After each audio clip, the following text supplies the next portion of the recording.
نحمده ونصلي على رسوله الكريم اما بعد فاعوذ بالله من الشيطان الرجيم بسم الله الرحمن الرحيم رب اشرح لي صدري ويسر لي امري واحلل عقدة من لساني يفقهوا قولي.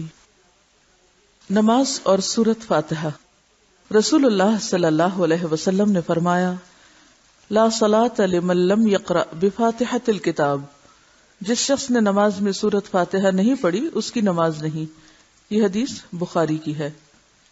تو اس سے کیا پتہ چلتا ہے کہ نماز میں خواہ آپ اکیلے پڑھ رہے ہوں یا پھر جماعت کے ساتھ، مقیم ہو یا مسافر، فرض پڑھ رہے ہیں یا نفل، کوئی بھی نماز آپ پڑھ رہے ہیں تو اس میں سورۃ الفاتحہ پڑھنا ضروری ہے.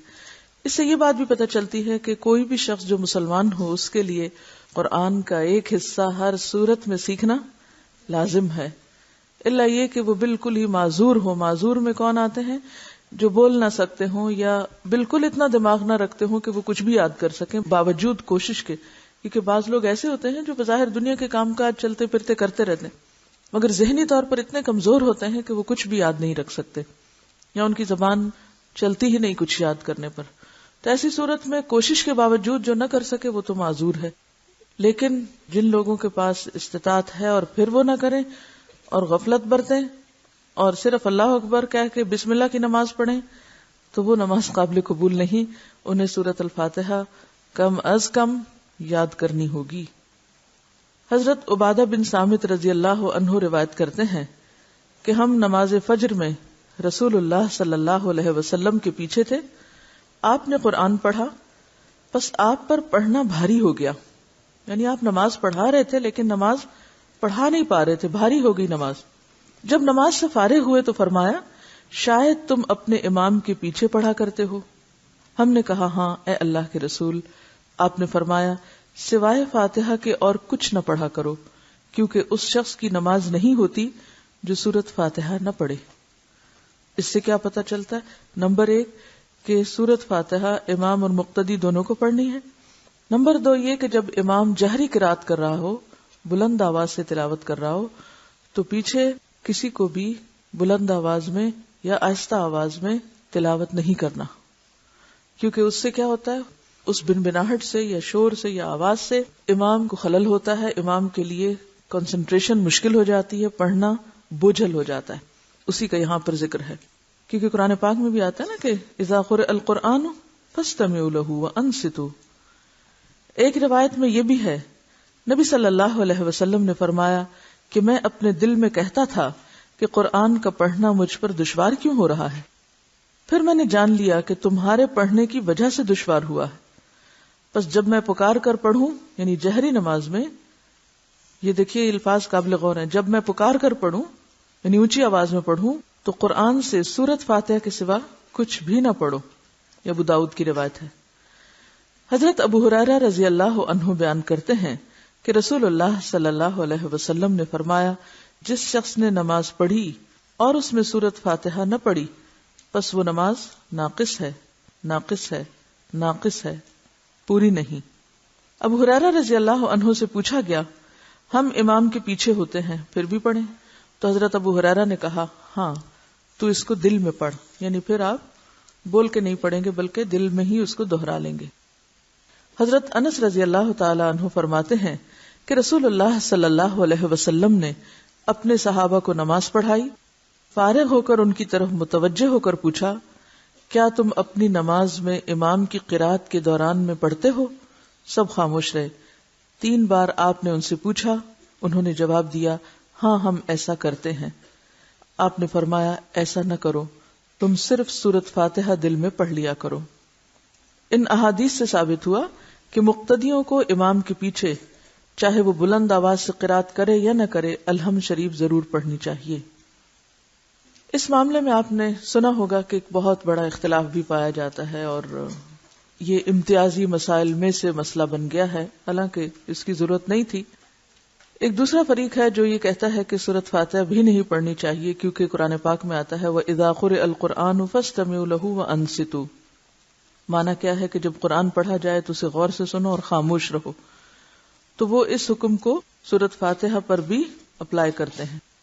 اور اسی طرح صحیح مسلم کی ایک اور روایت ہے جس میں حضرت ابو موسیٰ اشعری کہتے ہیں کہ رسول اللہ صلی اللہ علیہ وسلم نے فرمایا وَإِذَا قَرَأَ فَأَنصِتُوا، جب امام قرات کرے تو خاموش رہو۔ اس حدیث سے بھی کیا پتہ چلتا ہے کہ جب امام پڑھ رہا ہو کچھ بھی تو باقی لوگوں کو کچھ بھی نہیں پڑھنا چاہیے، خاموشی اختیار کرنی چاہیے۔ حضرت جابر سے مروی ہے کہ رسول اللہ صلی اللہ علیہ وسلم نے فرمایا جس کے آگے امام ہو تو امام کی قرات ہی اس کی قرات ہے، یعنی جو کچھ امام پڑھتا ہے پیچھے والے کی قرات وہی قرات بنتی۔ اب دونوں طرف دلائل ہیں اور عام طور پر اختلاف پھر یہیں سے شروع ہوتا ہے۔ اب سوال یہ پیدا ہوتا ہے کہ دونوں طرح کی احادیث میں باہم موافقت کیسے پیدا کی جائے، کہ جب ایک جگہ پر آتا ہے کہ نماز ناقص ہے جب تک نہ پڑھیں، اور دوسری جگہ پر آتا ہے کہ امام پڑھ رہا ہو تو خاموش رہیں، تو اس میں ان دونوں کے درمیان تطبیق یوں کی گئی ہے کہ یہ جو پہلی قسم کا حکم ہے یہ عام ہے، حکم عام ہے، یعنی نماز کے اندر یا نماز کے باہر جب امام جہری قرات کر رہا ہو تو سب کو خاموش ہو کر سننا چاہیے۔ لیکن سورۃ فاتحہ اس میں خاص ہے، یعنی اس کی تخصیص ہے، کیونکہ آپ صلی اللہ علیہ وسلم نے خاص طور پر اس کے پڑھنے کا ذکر فرمایا ہے۔ ٹھیک ہے، تو ایک ہے عام حکم، یعنی عام حکم سے مراد یہ کہ یہ ہر قسم کی قرات پر لازم ہے، اور ایک خاص حکم سے مراد کیا ہے کہ اس میں سے ایک چیز کو الگ کر لیا گیا ہے، مستثنیٰ کر لیا گیا ہے، اور شاید اس کی تاکید کی وجہ یہی ہے کہ وہ ام القرآن ہے اور بہت اہم سورت ہے قرآن پاک کی، اور جس طرح پورے قرآن میں اس کو ایک خاص مقام اور فضیلت حاصل ہے، اسی طرح نماز میں بھی اس کی قرات کو ایک خاص مقام حاصل ہے، تو اس بنا پر اس کی تخصیص یہ احادیث کرتی ہیں جو ابھی آپ نے سنی، اور جن میں خاص طور پر یہ حدیث کہ لا تفعلوا الا بفاتحۃ الکتاب، تو یہ جو الا ہے یہ بھی آپ صلی اللہ علیہ وسلم نے خود فرمایا، یعنی تخصیص کسی عالم نے نہیں کی، تخصیص بھی خود آپ ہی کی طرف سے ہوئی ہے۔ ٹھیک ہے، کہ تم قرات نہ کرو، جس میں آپ صلی اللہ علیہ وسلم قرات کر رہے تو پیچھے سے کوئی اور بھی کر رہا تھا، تو آپ نے فرمایا کس نے کی کہ میری نماز مجھ پہ بوجھل ہو گئی، تو اس میں آپ نے کیا فرمایا لا تفعلوا الا بفاتحۃ الکتاب، تو یہ جو الا ہے اس سے کیا ہو گیا، فاتحۃ الکتاب الگ ہو گئی، یعنی اس کی اجازت موجود ہے۔ اور اسی طرح لا صلاۃ لمن لم یقرأ بفاتحۃ الکتاب، یہ حدیث بھی اس حکم عام کو خاص کرتی ہے۔ آمین، یعنی اب ایک اور مسئلہ ہے جو امتیازی مسائل میں سے ہے، جس میں آمین کا اونچی آواز سے پڑھنا یا دل میں پڑھنا یا نہیں پڑھنا، اس بارے میں بھی بعض اوقات اختلافات پائے جاتے ہیں۔ جن لوگوں کو ٹافیز کھولنی ہے ایک ہی دفعہ کھول لیں، اور آئندہ اگر آپ لوگوں کو کھانی ہے تو گھر سے کینچی سے کاٹ کر لائیں، ریپر کے اندر رکھ کے یا کسی دوسرے کاغذ میں لپیٹ کے، یہاں یہ کھولنے کا سلسلہ نہ کریں، کیونکہ یہ تھوڑی تھوڑی ساؤنڈ جو ہے یہ کنسنٹریشن پہ اثر انداز ہو رہی ہے اور پڑھانا بھاری ہو رہا ہے اور آپ سمجھ نہیں پائیں گے، تو براہ کرم اس سے اوائڈ کریں۔ آمین کا پڑھنا، جب آپ اکیلے نماز پڑھ رہے ہوں تو آمین آہستہ کہیں، جب ظہر اور عصر امام کے پیچھے پڑھیں تو پھر بھی آہستہ ہی کہیں، لیکن جب آپ جہری نماز میں امام کے پیچھے ہوں تو جس وقت امام ولضالین کہے تو آپ کو اونچی آواز سے آمین کہنی چاہیے، بلکہ امام بھی سنت کی پیروی میں آمین پکار کر کہے، اور مقتدیوں کو امام کے آمین شروع کرنے کے بعد آمین کہنی چاہیے۔ طریقہ کیا ہے کہ پہلے امام آمین کہے بلند آواز سے اور اس کے بعد مقتدی شروع کرے، یعنی کہ اس سے پہلے ہی وہ ابھی شروع ہوئی اور اس سے پہلے ہی وہ پڑھ کے بیٹھ جائیں۔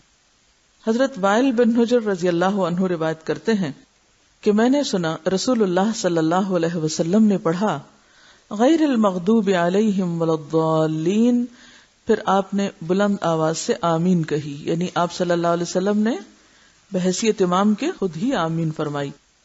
حضرت ابو ہریرہ رضی اللہ عنہ کہتے ہیں کہ جب رسول اللہ صلی اللہ علیہ وسلم غیر المغضوب علیہم ولضالین پڑھتے تو آپ کہتے آمین، اس طرح کہ پہلی صف میں آپ کے ارد گرد کے لوگ سن لیتے، یعنی آپ جب آمین کہتے تو شروع کے جو لوگ تھے آپ کے قریب کے لوگ وہ اس کو سن بھی سکتے تھے۔ حضرت ابو ہریرہ رضی اللہ عنہ فرماتے ہیں کہ رسول اللہ صلی اللہ علیہ وسلم نے فرمایا جب امام آمین کہے تو تم بھی آمین کہو، جس شخص کی آمین فرشتوں کی آمین کے موافق ہو گئی تو اس کے پہلے سب گناہ معاف کر دیے جاتے ہیں۔ تو اس سے کیا پتہ چلتا ہے کہ نماز میں جب سورۃ الفاتحہ پڑھی جاتی ہے تو امام بھی آمین پڑھتا ہے مقتدی بھی پڑھتے ہیں اور فرشتے بھی پڑھ رہے ہوتے ہیں، کیونکہ نمازیوں کے اوپر فرشتوں کا سایہ ہوتا ہے اور وہ بھی اس میں ان کے ہم نوا ہوتے ہیں اور شریک ہوتے ہیں. تو یہاں کیا فرمایا کہ جب امام آمین کہے تو تم بھی کہو، جس کی آمین فرشتوں کی آمین کے موافق ہو گئی تو اس کے گناہ معاف ہو جاتے ہیں. امام ابن خزیمہ اس حدیث کی تشریح میں فرماتے ہیں، اس حدیث سے ثابت ہوا کہ امام اونچی آواز سے آمین کہے، کیونکہ نبی صلی اللہ علیہ وسلم مقتدی کو امام کی آمین کے ساتھ آمین کہنے کا حکم اسی صورت میں دے سکتے ہیں جب مقتدی کو معلوم ہو کہ امام آمین کہہ رہا ہے. کوئی عالم تصور نہیں کر سکتا کہ رسول اللہ صلی اللہ علیہ وسلم مقتدی کو امام کی آمین کے ساتھ آمین کہنے کا حکم دے جبکہ وہ اپنے امام کی آمین کو سن نہ سکے. نعیم مجمر رحمۃ اللہ علیہ فرماتے ہیں کہ حضرت ابو ہریرہ نے ہمیں رسول اللہ صلی اللہ علیہ وسلم کے طریقے کے مطابق نماز پڑھائی. پھر نعیم اس طریقے کو بیان کرتے ہوئے کہتے ہیں کہ انہوں نے آمین کہی اور جو لوگ آپ کی اقتداء میں نماز ادا کر رہے تھے انہوں نے بھی آمین کہی. یعنی نبی صلی اللہ علیہ وسلم کے بعد صحابہ کرام کے طریقے کو بیان کیا گیا ہے. حضرت عبداللہ بن زبیر رضی اللہ عنہ اور ان کے مقتدی اتنی بلند آواز سے آمین کہتے تھے کہ مسجد گونج اٹھتی تھی. اکرمہ رحمہ اللہ فرماتے ہیں، میں نے دیکھا کہ امام جب ولضالین کہتا تو لوگوں کے آمین کی وجہ سے مسجد گونج جاتی.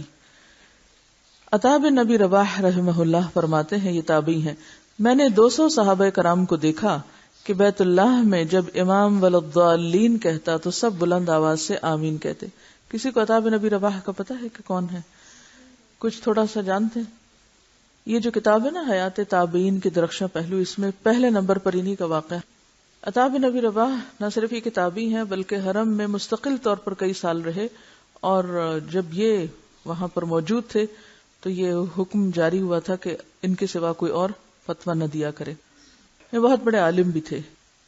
رسول اللہ صلی اللہ علیہ وسلم نے فرمایا، جس قدر یہودی سلام اور آمین سے چڑھتے ہیں اتنا کسی اور چیز سے نہیں چڑھتے، بس تم کثرت سے آمین کہا کرو. ابن ماجہ کی روایت ہے. شاید آپ کے ذہن میں یہ سوال آ رہا ہو کہ خود ان کی اپنی ہمز کے آخر میں آتا ہے آمین، AMIN، تو پھر اگر ان کے ہاں موجود ہے تو پھر وہ ہم سے کیوں چڑھتے ہیں؟ کسی کے پاس ہے جواب اس کا؟ یعنی اس حدیث میں جو بیان کیا گیا ہے کہ جس قدر یہودی سلام اور آمین سے چڑھتے ہیں، کیا ان کے یہاں سلام نہیں ہے؟ سلام ہے نا ان کے یہاں. کیا بولتے ہیں؟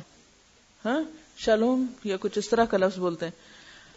آمین بھی ہے، AMIN لکھا ہوتا ہے. چڑ کس چیز کی ہے؟ غور کیجیے. اصل میں آپ کو آبزرویشن کا طریقہ سکھا رہی ہوں کہ جب ہم بعض اوقات آبزرویشن کرتے بھی ہیں تو ہم اس سے نتائج کوئی دور پار کے لے آتے جس کو اس سے کوئی تعلق نہیں ہوتا. بات یہ ہے کہ نمبر 1، سلام اس طرح عام نہیں ہے جس طرح مسلمانوں کو عام کرنے کا کہا گیا. مثلا یہود اور مسلمان جو تھے مدینہ میں ساتھ ساتھ رہتے تھے، بازاروں میں عام طور پہ بہت مکسڈ اپ تھے، لین دین تھا، یعنی ایک کمیونٹی تھے. اب ہوتا یہ ہے کہ ایک کمیونٹی میں ایک پہلے سے گروہ ہے جس کے پاس دین ہے، جو اہل کتاب ہیں، جو لٹریٹ پیپل ہیں، پڑھے لکھے ہیں، وہ سمجھتے ہیں سارا دین ہمارے پاس ہے. مذہبی طبقہ ہے وہاں کا، ٹھیک ہے. اب یہ نیو بورن مسلمز ہیں، نئے نئے مسلمان ہوئے مدینہ میں، وہ صرف دین پہ فخر کر رہے ہیں اور یہ عمل کر رہے ہیں. اب یہاں کیا ہے کہ اس کمیونٹی یا مسلمان برادری کے لوگ جو ہیں وہ آپس میں ایک دوسرے کو جہاں ملتے ہیں کیا کرتے ہیں؟ سلام، وعلیکم السلام، سلام. آپ کو پتہ ہے صحابہ کرام کتنا سلام کیا کرتے تھے؟ اگر درخت بھی آ جاتا تھا راستے میں اور اس کے بعد پھر ایک دوسرے کے سامنے تو پھر سلام کر دیتے تھے. اب وہ اس بات سے بہت چڑھتے تھے کہ ان کی اتنی آپس کی محبت ہے، اتنی محبت ہے ان میں. تو مسلمانوں کی باہم محبت اور باہم ایک دوسرے کو سلام کرنا ان کو تکلیف دیتا تھا. اب تو خیر ان کو تکلیف نہیں دیتا کیونکہ ہم کرتے ہی نہیں ہیں. تو سلام کیا ہے؟ اسلامی شعار میں سے پہلا شعار، پہلی پہچان. تم جنت میں جا ہی نہیں سکتے جب تک کہ تم آپس میں محبت نہ کرو. محبت کر ہی نہیں سکتے جب تک کہ افشوا السلام بینکم نہ کرو. یہ مسلمان ہونے کی پہلی پہچان ہے، پہلی. اور یقین کیجئے کہ اگر آپ واقعی چاہتے ہیں اتحاد قائم ہو تو اس سے آغاز کرنا ہوگا. ساری قدورتیں، ساری غلط فہمیاں، سب مس انڈرسٹینڈنگ سب ختم ہونے لگتی. مثلا آپ کسی کے بارے میں یہ سمجھتے ہیں کہ وہ مجھ سے ناراض ہے، خود ہی سمجھ کے بیٹھ جاتے ہیں، حالانکہ بات کچھ نہیں ہوتی. شیطان کا وسوسہ، شیطان پھوٹ ڈلواتا رہتا ہے، غلط فہمیاں پیدا کرتا رہتا ہے. یہ اس نے تو کرنا ہی کرنا ہے. اللہ تعالیٰ نے آپ کو اس کے دھونے کا طریقہ بھی بتا دیا کہ کیا کرو، کثرت سے سلام کرو. اب آپ دیکھیں کہ شیطان آ کے اگر کوئی گندگی پھینک بھی گیا اندر، کوئی وسوسہ ڈال بھی گیا، اور آپ کسی شخص کے بارے میں برا دل لے کے نکلے ہی باہر، آگے سے وہ آ رہا تھا، اس نے مسکرا کے آپ کو کر دیا سلام، اب جائے گا کدھر شیطان؟ چلے گا بس شیطان کا؟ نہیں. کب چلتا ہے شیطان کا بس؟ شیطانی وسوسے کو تقویت کہاں سے ہوگی؟ شیطان کے وسوسے کو تقویت یہاں سے ملے گی کہ آپ کے دل میں کسی کے خلاف بات ہے یا غلط فہمی ہے کہ یہ شخص مجھ سے ناراض ہے، یا یہ شخص جو ہے یہ میرا دشمن ہے مثلا، یا یہ میرے لیے برا سوچتا ہے، یا اس نے میرے خلاف فلاں کام کیا ہے. شیطان بعض اوقات بالکل بے بنیاد باتیں آپ کے دل میں ڈال دیتا ہے جن کی کوئی حقیقت نہیں. اب آپ اندر ہی اندر کڑ رہے ہیں اور رائی کا پہاڑ بنائے ہوئے ہیں، کچھ بات نہیں، پہاڑ بنا ہوا اندر. اب اتنے میں وہ شخص مل لیتا ہے آپ کو، وہ آ کے السلام علیکم، آگے ہاتھ بڑھاتا ہے، مصافحہ کرتا ہے، سلام کرتا ہے، تو کیا ہوتا ہے؟ وہ جو آپ نے اندر ایک عمارت تعمیر کی ہوئی تھی غلط فہمیوں کی، وہ باقی رہے گی؟ وہ تو دھڑام سے گر جائے گی کہ یہ کیا، میں کیا سمجھتا تھا اور یہ تو ٹھیک ٹھاک ہے، اس نے تو کچھ ظاہر ہی نہیں کیا. کیوں آپ نے فرمایا تصافحوا یذھب الغل، ایک دوسرے سے مصافحہ کیا کرو، اس سے کیا ہوگا؟ کدورت نکلتی ہے، دلوں کی میل نکلتی ہے. تو یہ مصافحہ جب بھی ہوگا نا، جب ایک دوسرے سے ملیں گے، ملاقات کریں گے اور پھر سلام کریں گے، سب ٹھیک ہو جائے گا. اب آپ دیکھیے کہ جب مسلمان آپس میں ملیں گے، مضبوط ہوں گے، ان میں اتحاد ہوگا، مل جل کے کام کریں گے، تو شیطان ناکام نہیں ہوگا، سارے دشمن ناکام نہیں ہوں گے. دشمنوں کو موقع کیوں مل گیا سب حملے کرنے کا اور سب چڑھائی کرنے کا؟ کیونکہ ہم اندر سے کمزور ہیں، ہم کٹے ہوئے ہیں، بٹے ہوئے ہیں، ہم ایک دوسرے کو خود ہی کاٹنے کے لیے کافی ہیں، کسی نے کیا کرنا ہے. تو دین تو دھرے کا دھرا رہ گیا نا. میں نے آپ کو بتایا تھا کہ بگاڑ جو ہوتا ہے تعلقات کا، وہ دین کو مونڈ ڈالتا ہے، دین کی صفائی کر دیتا ہے. میرا آپ کو کچھ نہیں جاتا، دین جاتا ہے، دین کی عمارت گرتی ہے. اب دین کے جو دشمن ہیں وہ کیا چاہیں گے کہ دین کی عمارتیں گریں، تو ان کو گرانے کی ضرورت کیا ہے؟ آپ خود ہی گرا دیں گے. اور اگر آپ ایسے کام کریں گے تو وہ تو اپنے منصوبے کامیاب نہیں ہوں گے، لہٰذا وہ تو چڑھیں گے یا نہیں؟ ٹھیک ہے نا. تو سلام سے تو اس لیے چڑھتے ہیں. اب مجھے بتائیے آمین سے کیوں چڑھتے ہیں؟ آمین تو ان کے ہاں بھی ہے، وہ بھی پڑھتے ہیں، ہماری طرح نہیں پڑھتے. آپ اگر کبھی سینیگاگ گئے، کبھی چرچ گئے؟ نہیں کہیں آپ خدا نخواستہ آپ کے اوپر کچھ اثر نہ ہو جائے، اس لیے کبھی خیال بھی نہ لائیے دل میں جانے کا. ہاں، اور اگر کسی نے جاتے دیکھ لیا تو کیا پتا آپ کو کوئی نسبت ہی نہ دے دے ان سے. بہرحال آپ نے اگر کسی مذہبی رہنما کے ہمز وغیرہ پڑھتے دیکھا ہوگا تو وہ پڑھا کے آخر میں کہتے ہیں آمین. لیکن یہ اس طرح نہیں پڑھتے جیسے ہم سب مل کے کیا پڑھتے ہیں. اکٹھے پڑھنے سے کیا ہوتا ہے؟ کبھی آپ نے سنا مل جل کے پڑھنے والوں کو؟ وہ ایک آمین کا مسجد میں کھڑے ہو کے سب کا زور سے پکارنا، دعا پر آمین کہنا، یہ کوئی معمولی چیز ہے؟ کیا اس سے دوسروں کے دل نہیں دہل جاتے ہوں گے؟ اور سب سے بڑھ کے تو شیطان جو ہے وہ بھاگ نہیں جاتا ہوگا. تو یہ بھی سمبل ہے کس چیز کا؟ اجتماعیت کا. اور سارا ڈر کس چیز میں ہے لوگوں کو؟ مسلمان کہیں اکٹھے نہ ہو جائیں. سب مشکل یہاں ہے. حرم میں جب آمین ہوتی ہے تو ایک ایسی ایکو ہوتی ہے کہ یوں لگتا ہے کہ جیسے پلٹ کے واپس کوئی چیز، جیسے فرشتوں کی طرف سے بھی اور سب کی طرف سے واپس اندر آ کے پلٹ رہا ہوتا ہے. مل جل کے آمین کہنا سب کو ایک کرتا ہے. اس بات کا اظہار ہوتا ہے کہ ہم سب کی آواز ایک. اس میں آپ دیکھیں نا، سب کا یک زبان ہونا بھی تو ہے نا، یک آواز ہونا، یک زبان ہونا، ہم خیال ہونا اور موافقت کرنا. جس طرح رکوع سجدے میں موافقت کریں تو ایکشنز کی موافقت ہے، اور آمین کہنا زبان سے جو بول ہے اس کی موافقت ہے، ایک دوسرے کے ساتھ چلنا ہے. تو یہ کوئی معمولی فعل نہیں ہے. تو اس لیے جب مسلمان دن میں 5 دفعہ جہری نمازوں کی ہر رکعت میں بلند آواز سے آمین کہتے ہیں تو جو دین کے دشمن ہیں ان کو خوف لاحق ہو جاتا ہے، کیونکہ سلام بھی اجتماعیت کا سمبل ہے، آمین بھی. ورنہ ایک کام روزمرہ زندگی سے متعلق اور ایک نماز سے آپ نے ان کو ایک جگہ کیوں بات کی؟ سوچنے کی بات ہے نا، غور و فکر کرنے کی بات. اس کو استنباط کہتے ہیں. خدا کے لیے رٹے رٹائے جملے بولنا چھوڑ دیں، سنے سنائے جملے بولنا چھوڑ دیں. ہم چند جملے لوگوں سے سنتے رہتے ہیں، اپنے استادوں سے یا دائیں بائیں والوں سے، پھر ہم بے سوچے سمجھے ان کو بولتے رہتے ہیں. اس کیفیت سے باہر آئیے. بولا وہ کریں جو آپ کے دل کی آواز ہو، جو آپ نے سوچا ہو، جو آپ نے غور کیا ہو. آپ کے دل اور زبان میں موافقت ہونی چاہیے، جو اندر سے نکل رہا ہو. یہ نہیں وہ کسی نے کہا تھا میں نے سن کے رٹ لیا اور اب میں اس کو بول رہا ہوں. تو ہمیشہ غور و فکر کرنا شروع کریں. غور و فکر جو ہے اسی سے انسان اللہ کے قریب ہوتا ہے اور بہترین عبادت ہے. اور ہم سمجھتے ہیں غور و فکر صرف وہ پتوں میں چڑیوں میں غور و فکر ہے. ان آیات اور احادیث کی گہرائی میں جانا اور ان کے اسباب تلاش کرنا یہ بھی غور و فکر ہے. رسول اللہ صلی اللہ علیہ وسلم نے فرمایا جس قدر یہودی سلام اور آمین سے چڑھتے ہیں اتنا کسی اور چیز سے نہیں چڑھتے، پس تم کثرت سے آمین کہنا، یعنی اس سے غافل نہ ہونا. حافظ ابن عبد البر رحمہ اللہ نے ذکر کیا کہ امام احمد بن حنبل رحمہ اللہ اس شخص پر سخت ناراض ہوتے جو بلند آواز سے آمین کہنے کو مکروہ سمجھتا، کیونکہ یہودی آمین سے چڑھتے. دعا، تعوذ، تسمیہ اور سورۃ فاتحہ پڑھ کر آمین کہہ چکنے کے بعد قرآن مجید میں سے جو کچھ یاد ہو اس میں سے کچھ پڑھیں. پڑھنے کا ادب کیا ہے، آداب تلاوت کیا ہے؟ حضرت ام سلمہ رضی اللہ عنہا سے روایت ہے یقطع قراءتہ آیتن آیتن، رسول اللہ صلی اللہ علیہ وسلم قرآن مجید کی ہر آیت پر توقف فرماتے. توقف کا کیا معنی ہوتا ہے؟ رک جاتے، وقفہ، پاز.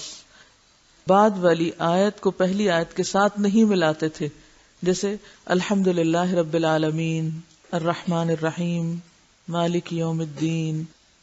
اس طرح پڑھنے سے اور الحمدللہ رب العالمین الرحمن الرحیم مالک یوم الدین دونوں میں فرق کیا ہے؟ خشوع پہ فرق پڑے گا. یہ بھی خشوع پیدا کرنے کی ٹپس میں سے ایک ٹپ ہے، چھپا ہوا. آزما کے دیکھیں اس کو. اچھا ہماری نماز میں خشوع کیوں نہیں آتا؟ ہم ایک سانس میں سبحانک اللہ سے کل ہو اللہ تک جاتے ہیں، روکے بغیر، بس رٹا لگا کے تیزم تیز پڑھ کے آگے نکل جاتے. آج سے کوشش کریں ہر آیت پہ رکنا ہے، پھر آپ دیکھیں کیسے نہیں کنسنٹریشن آتی، کیسے نہیں خشوع آتا، کیسے نہیں توجہ ہوتی. اصل میں ہم ان باریک باریک چھوٹی چھوٹی سنتوں کو جانتے نہیں، یا جانتے بھی ہیں تو بھولے ہوئے ہیں، یا جانتے ہیں تو اہمیت نہیں دیتے، اور پھر نتائج بھی ویسے نہیں نکلتے. پھر ہم سوال پہ سوال دوسروں سے کرتے ہیں، اچھا یہ کیسے پیدا ہو؟ پھر ہم سمجھتے ہیں کہ وہ کوئی ہمیں منتر ایسا بتا دیں کہ جس سے قدرتی طور پر ہمارے اندر وہ چیز آ جائے. تو یہ نہیں آ سکتی. ان تمام چیزوں کا جو ہم سے اللہ تعالیٰ کو مطلوب ہے ان کو لانے کا، ان کو کرنے کا طریقہ صرف ایک ہی ہے، اور وہ نبی صلی اللہ علیہ وسلم کا طریقہ ہے. جب تک اس طریقے اور پروسیس سے نہیں گزریں گے وہ مطلوبہ نتیجہ پیدا ہی نہیں ہو سکتا. اور جب تک ہمارا یقین نہ ہو اس بات پر اور ہم سمجھے کہ ہم آنکھیں بند کر کے خشوع لے آئیں گے، یہ غلط ہے. کیونکہ بہت سارے لوگ اس پر اصرار کرتے ہیں، نہیں جو آنکھیں بند کر کے ہمیں مزہ آتا ہے وہ کھول کے نہیں آتا، اور ہمیں کرنے دیں، اور جواز تلاش کرتے ہیں اور کسی صورت مان کے نہیں دیتے. وہ سمجھتے ہیں کہ خود ساختہ طریقوں سے ہم زیادہ دین کی سمجھ پیدا کر لیں گے، یا زیادہ ہم اپنے اندر خشوع و خضوع اور ایمان اور تقوی پیدا کر لیں گے، جو کہ ایک غلط خیال ہے. وہ وقتی طور پر ہو سکتا ہے آپ کو کوئی تھوڑا بہت فائدہ ہو جائے، لیکن حقیقی فائدہ حاصل نہیں ہو سکتا. تو باریکی سے دیکھا کیجئے کہ آپ کی کس ادا میں، کس چیز میں، کہاں پر، کس طریقے سے عمل کرنے سے کیا فائدہ ہوتا ہے. تو ایک ایک یعنی چھوٹی چھوٹی چیز کو اگر ویسے ہی کیا جائے گا تو یقینی طور پر وہ سب ملے گا جو اللہ تعالیٰ نے آپ صلی اللہ علیہ وسلم اور صحابہ کرام کو دیا تھا دین کی روح یا تقوی یا فرقان میں سے. اور اگر وہ نہیں کریں گے تو وہاں تک نہیں پہنچیں گے، احسان کا درجہ نہیں نصیب ہو سکتا. دیکھیں نا، غلط راستے سے جا کے تو آپ احسان پہ پہنچنے لگے، یہ کیسے ممکن ہے؟ مذکورہ حدیث کثرت طرق کے ساتھ مروی ہے، اس مسئلے میں اس کو بنیادی حیثیت حاصل ہے. مذکورہ حدیث یعنی یہ جو اوپر حدیث بیان ہوئی ہے حضرت ام سلمہ کی، یہ کثرت طرق کے ساتھ مروی ہے، یعنی اس کے بہت سے چینز ہیں. اس مسئلہ میں اس کو بنیادی حیثیت حاصل ہے. ائمہ سلف صالحین کی ایک جماعت ہر آیت پر توقف فرماتی تھی. اب اس میں یہ کوئی حجت نہیں کہ کوئی کہے حرم کے جو امام ہیں وہ تو نہیں ایسے کرتے، بھلے نہ کریں، وہ ہمارے لیے اسوہ حسنہ ہے. نہیں، وہ اسوہ حسنہ نہیں ہے، اسوہ حسنہ ایک ہی ہے. ائمہ سلف صالحین کی ایک جماعت ہر آیت پر توقف فرماتی تھی. اگر مابعد کی آیت معنی کے لحاظ سے پہلی آیت کے ساتھ متعلق ہوتی تھی پھر بھی قطع کر کے پڑھتے تھے. تلاوت قرآن کا مسنون طریقہ یہی ہے، لیکن آج جمہور قراء اس طرح تلاوت کرنے سے گریز کرتے ہیں. کیوں؟ دیر لگتی ہے. رسول اللہ صلی اللہ علیہ وسلم نے فرمایا، نمازی اپنے رب کے ساتھ سرگوشی کرتا ہے، اسے خیال کرنا چاہیے کہ وہ کس قسم کی سرگوشی کر رہا ہے. اور تم قرآن مجید اونچی آواز کے ساتھ تلاوت کر کے اپنے ساتھیوں کو اضطراب میں نہ ڈالو. جیسے تہجد میں یا نفل نماز میں ایسے مت پڑھو کہ دوسروں کو ڈسٹرب کرو. یعنی نمازی بھی ایسی اونچی آواز سے قرات نہ کرے کہ باہر والے ڈسٹرب ہوں، اور باہر والوں کو بھی نہیں ایسا کرنا چاہیے کہ نمازی ڈسٹرب ہوں. بعض لوگ قرآن پڑھتے وقت بالکل خیال نہیں کرتے کہ دوسرے لوگ ان کی آواز سے ڈسٹرب ہو رہے ہیں. یہ تو سرگوشی ہے. اور سرگوشی اونچی آواز میں کرتے ہیں. کیسے کرتے ہیں سرگوشی؟ کریں ایک دوسرے کو. اب یہ دیکھیں، ایک خوبصورت سی فیلنگ ہے، لیکن اس میں کسی دوسرے کو کوئی ڈسٹربنس نہیں ہے. یہی طریقہ ہے مسنون. لیکن وہ سارے شروع ہو جائے مقتدی تو پھر وہی ہوگا نا جو آپ صلی اللہ علیہ وسلم فرمایا کہ یہ کون ایسا کر رہا تھا کہ مجھ پہ پڑھانا بھاری ہو گیا. خصوصاً تراویح کے دوران اس قدر تکلیف ہوتی ہے کہ کچھ لوگوں کو سورت یاسین آتی ہوتی ہے اور وہ بالکل آگے نہیں جانے دیتے امام کو، اس کو بھلوا دیتے ہیں، الٹا مقابلے پہ پڑھتے ہیں. وہ بتانا جو ہے مجھے آتا ہے. یہ رسول اللہ صلی اللہ علیہ وسلم نے فرمایا، نمازی اپنے رب کے ساتھ سرگوشی کرتا ہے، اسے خیال کرنا چاہیے کہ وہ کس قسم کی سرگوشی کر رہا ہے. اور تم قرآن مجید اونچی آواز کے ساتھ تلاوت کر کے اپنے ساتھیوں کو اضطراب میں نہ ڈالو. رسول اللہ صلی اللہ علیہ وسلم اللہ کے حکم کے مطابق آہستہ آہستہ قرآن پاک کی تلاوت فرماتے، بلکہ ایک ایک حرف الگ الگ پڑھتے. یوں معلوم ہوتا ہے کہ چھوٹی سورت لمبی سورت سے بھی زیادہ لمبی ہو گئی. کیا ہوتا تھا؟ یوں معلوم ہوتا کہ چھوٹی سورت لمبی سورت سے بھی لمبی ہو گئی. چنانچہ آپ کا ارشاد ہے کہ حافظ قرآن کو کہا جائے گا، تم قرآن پڑھتے جاؤ اور جنت کی سیڑھیاں چڑھتے جاؤ. جس طرح دنیا میں آہستہ آہستہ پڑھا کرتے تھے اس طرح پڑھتے چلو. تمہاری منزل وہاں ہے جہاں تمہارا قرآن پڑھنا ختم ہوگا. لیکن دنیا میں حافظ حضرات کیسے پڑھتے ہیں؟ جلدی سے جلدی ختم ہو تاکہ فارغ ہو. رسول اکرم صلی اللہ علیہ وسلم قرآن کو اچھی آواز سے پڑھنے کا حکم فرماتے، اس لیے کہ خوبصورت آواز کے ساتھ قرآن پڑھنے میں مزید حسن پیدا ہوتا ہے. یعنی قرآن پاک اور زیادہ اچھی طرح سمجھ آتا ہے، زیادہ خوبصورت لگنے لگتا ہے، قرآن پر اور زیادہ پیار آنے لگتا ہے. حضرت عقبہ بن عامر رضی اللہ عنہ فرماتے ہیں، اللہ کی کتاب کا علم حاصل کرو، اس کو ذہن میں محفوظ کرو اور اسے خوبصورت آواز سے پڑھو.